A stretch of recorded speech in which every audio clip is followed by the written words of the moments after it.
If I Had Legs, I'd Kick You is a drama film written and directed by Mary Bronstein. Her only work before this was a movie called Yeast. I didn't know much about this. I saw a trailer. It seemed intriguing, but I've been experiencing a sort of odd phenomenon where I'll see a trailer at a local chain of movie theater. Either there's like two in my city, and then there's a bunch of independent theaters. But sometimes I'll see a trailer for a movie and the film won't like release or won't play. So earlier this year I keep seeing trailers for The Secret Agent, but I had to watch that at an independent theater. And there were maybe a year or two ago, there was a Michael Caine film called The Great Escaper, which I saw a trailer several times and never released in theaters. So this movie might have actually only played for a week or maybe skipped entirely, and I wouldn't 100% be sure. So I rented this one off of Amazon Prime. But basically we're following Linda. She is a mother who's got a sick child, and the movie does an interesting way of filming where you don't get to see her husband or her child for most of the movie. So it's kind of filmed close up, claustrophobic style, mainly focused on Linda's face for most of the movie. She's a therapist, but she's also seeing her colleague, who's her own therapist, played by Conan O'Brien, which is kind of a breach of ethics, which is something that sort of gets discussed later in the film. But mainly it's just her sort of dealing with her husband he's in the military, or he's in the Navy, and he's basically on a ship doing like an 8-week thing, so she's sort of stuck on her own. However, there's a large leak in the ceiling of the place she rents, and it sort of makes her have to live in a shabby hotel or motel.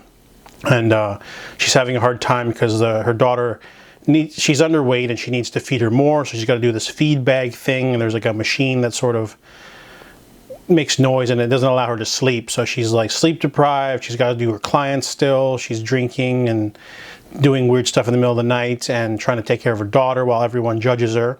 This movie has kind of like a weird sort of surrealness to it, kind of like Uncut Gems, where everything just seems to be amped up to 11. Everyone just seems to be unsympathetic or just sort of have it out for her, and it's like kind of weird. You're not really sure if maybe it's just her being tired and her just sort of taking everything negatively, but then there seems to be this sort of like paranoia of just everyone's out to get you. It seems like they only exist to sort of cause you grief a little bit. So there's the hotel lady, like the motel counter lady. There's also a dude that shows up and yells at her and tells her not to park in a certain area when she's trying to bring her kid to a special thing that they have to do. And the doctors telling her she's not doing a good enough job, her husband, everyone just seems to be sort of needling her, and it's a really interesting sort of high pressure tension situation, which I think that was the intention of the director. Conan O'Brien's in this movie, but he's only in the film for a little bit. He's only got like 3 scenes, but he's really effective. And I think what really works for this film is that everyone's playing against type.